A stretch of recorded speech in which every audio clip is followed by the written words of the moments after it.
आज का जो टॉपिक हमारा है आतंकवाद एवं वैश्वीकरण।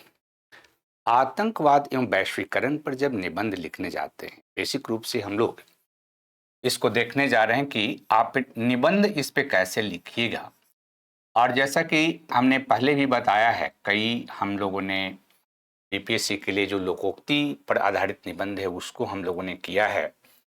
साथ ही कुछ अमूर्त निबंध को हमने आपको समझाने का प्रयास किया है कि जो अमूर्त टॉपिक है उस अमूर्त टॉपिक पर आप किस प्रकार से निबंध लिखेंगे। आतंकवाद एवं वैश्वीकरण, राइट।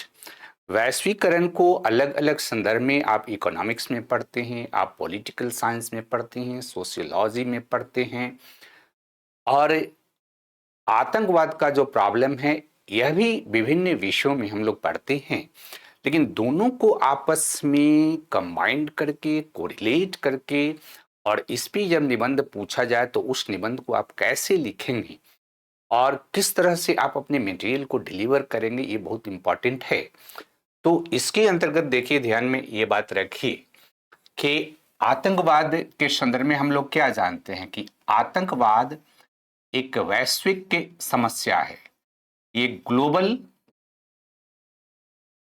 आपका प्रॉब्लम है और वैश्वीकरण जो है एक वैश्विक प्रक्रिया है ना, ग्लोबल प्रोसेस है। और दोनों में क्या अंतर संबंध है, ये बात आपको देखना होगा कि कैसे दोनों एक दूसरे से इंटरकनेक्ट हो रहे हैं। यानी कि आतंकवाद को वैश्वीकरण किस ढंग से प्रभावित करता है। यहाँ दो बात ध्यान में रखना है कि जब आतंकवाद की बात करते हैं तो आतंकवाद जो एक वैश्विक समस्या है, तो ग्लोबलाइजेशन का दो तरह का रोल है। एक तो क्या आतंकवादी ग्लोबलाइजेशन के जो प्रोसेस है, जो कंपोनेंट है, जो एजेंट हैं, उसका उपयोग करके आतंकवाद की प्रक्रिया को एक वैश्विक प्रॉब्लम के रूप में खड़ा करने में सक्षम हुए हैं। और दूसरा कि ग्लोबलाइजेशन की जो कंपोनेंट है वह आतंकवाद को नियंत्रित करने में किस प्रकार से हमें भूमिका अदा करता है। यानी दोनों पहलू पर आपको ध्यान में रखना है कि ग्लोबलाइजेशन जो है, आतंकवाद को फैलाने में भी ग्लोबलाइजेशन का रोल है और आतंकवाद को कंट्रोल करने में, नियंत्रित करने में भी, इस समस्या को डील करने में भी ग्लोबलाइजेशन का बहुत बड़ा इंपॉर्टेंट रोल है। और इसी आयाम को देखते हुए हम लोग इस टॉपिक पर निबंध लिखने का प्रयास करेंगे। तो सबसे पहले आपको देखिए, निबंध जब आप लिखने जाइएगा तो जो आपका भूमिका होगा, मैं बार बार इस बात पर बल दे रहा हूं कि इंट्रोडक्शन, हाँ, कई लोगों को लगता है कि इंट्रोडक्शन कैसे लिखें, कंटेंट को कैसे डिलीवर करें। तो ध्यान में रखना है कि जो मैं पॉइंट आपको बता रहा हूं उस पॉइंट को आपको ध्यान में रखना है। जब पॉइंट को ध्यान में रखेंगे तो आप अपने आप बहुत बेहतर तरीके से निबंध को लिख सकते हैं। कैसे लिखेंगे, जैसे फर्स्ट अगर हम बात करें कि आतंकवाद क्या है, राइट।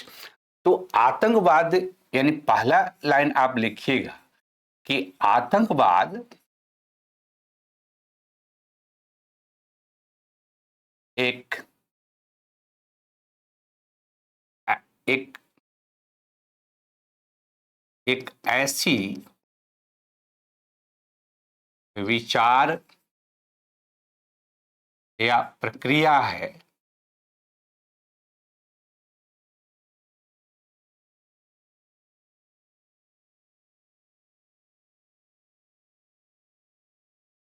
तो फर्स्ट जब हम बात करेंगे कि आतंकवाद क्या है, यानी कि भूमिका जब आप लिखेंगे तो भूमिका में आप इसी पर बल देंगे कि आतंकवाद क्या है। तो आतंकवाद है एक विचारधारा के रूप में आप इसको देख सकते हैं, एक के मूल्य के रूप में आप देख सकते हैं, एक प्रक्रिया के रूप में देख सकते हैं, जिसके अंतर्गत हिंसा का उपयोग कर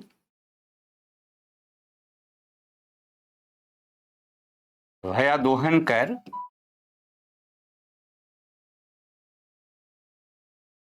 अपने लक्ष्य को प्राप्त करने का प्रयास किया जाता है। राइट?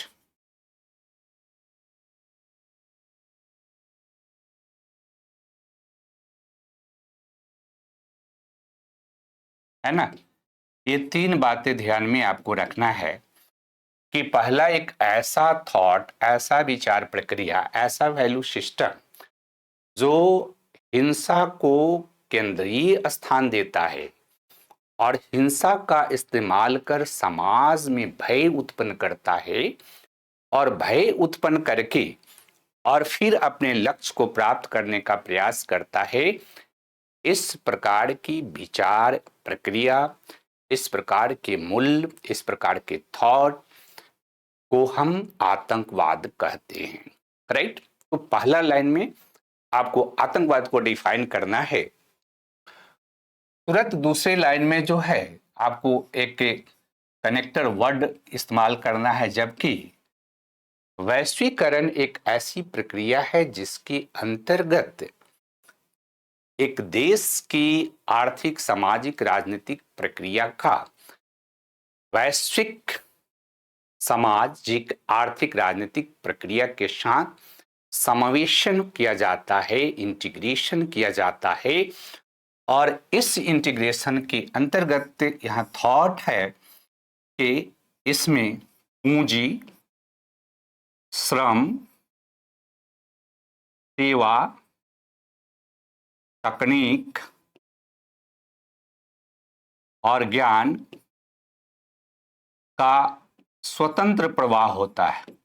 या आप और बेहतर हिंदी लिखेंगे तो आप लिखेंगे कि निर्बाध प्रवाह होता है।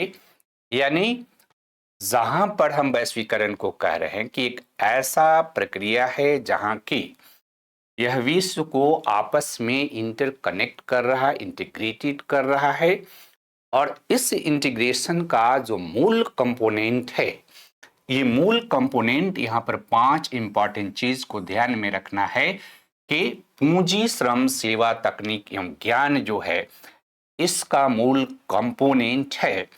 जबकि आतंकवाद का जो मूल कंपोनेंट आप देखेंगे तो आतंकवाद में हिंसा इसमें बहुत ही प्राइम होती है और हिंसा उत्पन्न करने के लिए आतंकवादी जो है गैर कानूनी जो प्रक्रिया है, उस गैर कानूनी जो चीजें हैं उसका इस्तेमाल करते हैं और गैर कानूनी चीजों का इस्तेमाल करके ये अन्याय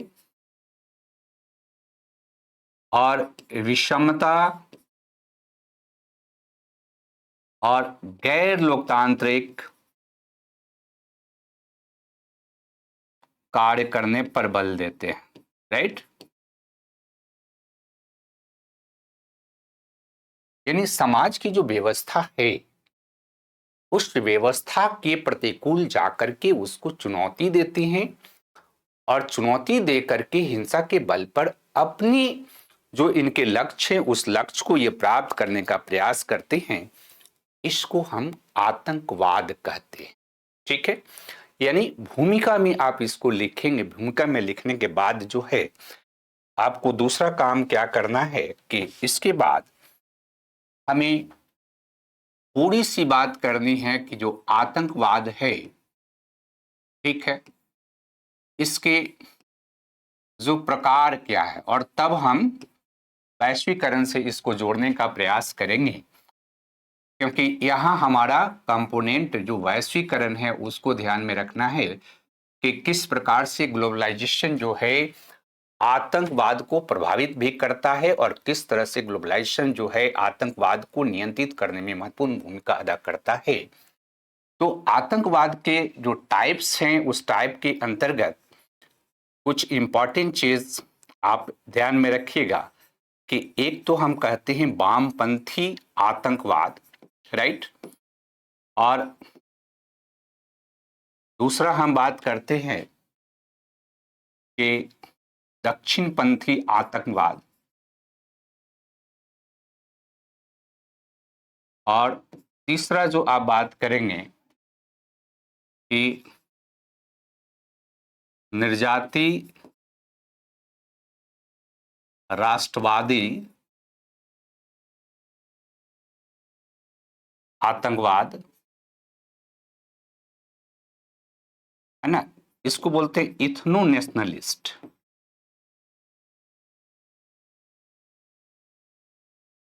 या इसको आप सब नेशनलिस्ट भी बोल सकते हैं। उप राष्ट्रवादी इथनिक नेशनलिस्ट भी आतंकवाद का प्रयोग करते हैं। और चौथा जो है धार्मिक आतंकवाद। यानी 4 तरह से आप इसको डिफाइन करेंगे, डिवाइड करेंगे। और 4 तरह से डिवाइड करेंगे तो 4 तरह से डिवीजन के बाद आप देखेंगे कि जैसे वामपंथी आतंकवाद में अगर भारत के संदर्भ में आप देखेंगे तो नक्सलवाद एक अलग टॉपिक हम देखेंगे, नक्सलवाद को, जो कि इसका एक बहुत बड़ा रूप है। दक्षिण पंथी आतंकवाद के रूप में आप फांसीवाद को देख सकते हैं, जो कि फांसीवाद इटली में भी था और जर्मनी में नाजीवाद था। और अब जर्मनी में या कई जगह पर क्या हो रहा है कि एक न्यू नाजीवाद का डेवलपमेंट हुआ है, नौ नाजीवाद का डेवलपमेंट हुआ है।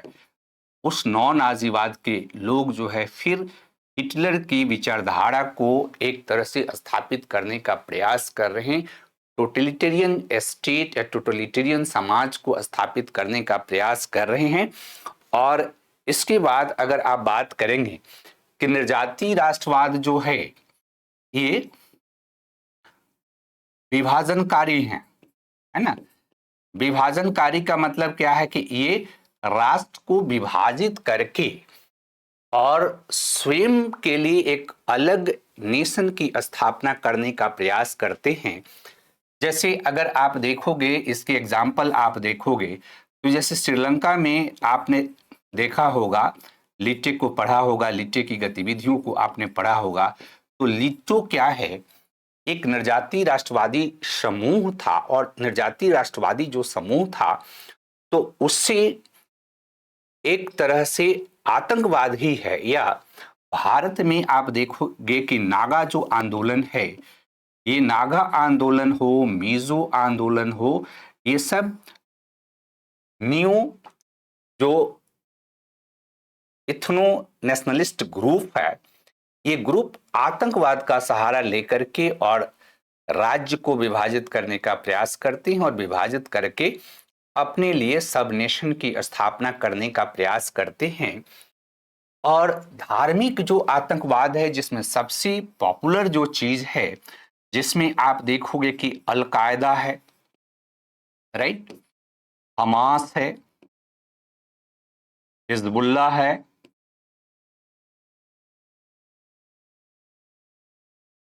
तालिबान है, राइट, इस तरह के बहुत सारे हैं। और ये 4 आपको थोड़ा थोड़ा ज्यादा नहीं इसमें बात करनी है, क्योंकि हमारा मूल जो है, मूल ये है कि आतंकवाद जो है का वैश्वीकरण से क्या संबंध है। यानी वैश्वीकरण की प्रक्रिया ने आतंकवाद को किस तरह से प्रभावित किया है, आतंकवाद किस तरह से वैश्वीकरण का उपयोग अपने एक्सपेंशन में कर रहा है। तो ये 4 तो आपने देख लिया, लेकिन हमने आपको बात किया कि जो वैश्वीकरण है, इस वैश्वीकरण के जो कंपोनेंट हैं उस कंपोनेंट को ध्यान में रखना है। इसके कंपोनेंट में हमने बात किया, आपके पास पूंजी की बात की, हमने श्रम की बात की, हमने सेवा की बात की, हमने तकनीक की बात की, हमने ज्ञान की बात की। ये 5 इंपॉर्टेंट कंपोनेंट जो है पूंजीवाद के हैं, राइट। तो जो आतंकवाद है, जैसा कि हमने कहा कि विश्व के विभिन्न क्षेत्रों में इन उदाहरणों के आधार पर आप दिखाने का प्रयास करेंगे कि विश्व का जो विभिन्न क्षेत्र है, अलग अलग क्षेत्र है, उसमें अलग अलग आतंकवादी समूह जो पैदा हुए हैं, वो किसी अपने लक्ष्य को प्राप्त करने के लिए, ये आतंकवादी समूह जो है एक सीमित ग्रुप होते हैं। ऐसा नहीं कि इनका बहुत बड़ा ग्रुप होता है, सोसाइटी चूंकि हिंसा का इस्तेमाल करते हैं, और मॉडर्न जो सोसाइटी है, मॉडर्न सोसाइटी जो है, इनकी हिंसक जो गतिविधि है, उस हिंसक गतिविधि के कारण इनका बहुत व्यापक पैमाने पर सपोर्ट नहीं करता है, तो ये कुछ ना कुछ अपना डिमांड रखते हैं और उस डिमांड को पूरा करने का प्रयास करते हैं। लेकिन ध्यान ये रखना है कि जितने टाइप के आतंकवाद हैं, ये सभी क्या करेंगे, ये सभी गैर कानूनी काम करेंगे, है ना। इनको न्याय में विश्वास नहीं है, ठीक है, इनको राजनीतिक व्यवस्था में विश्वास नहीं होती है, इनको लोकतंत्र में विश्वास नहीं होता, ये सब इलीगल एक्टिविटी में शामिल होती हैं। तो एक तो इसके कारण क्या हैं, और कारण में भी आप देखोगे कि आतंकवाद का जो कारण है, उस कारण में भी जो ग्लोबलाइजेशन है उसकी भूमिका बहुत महत्वपूर्ण है।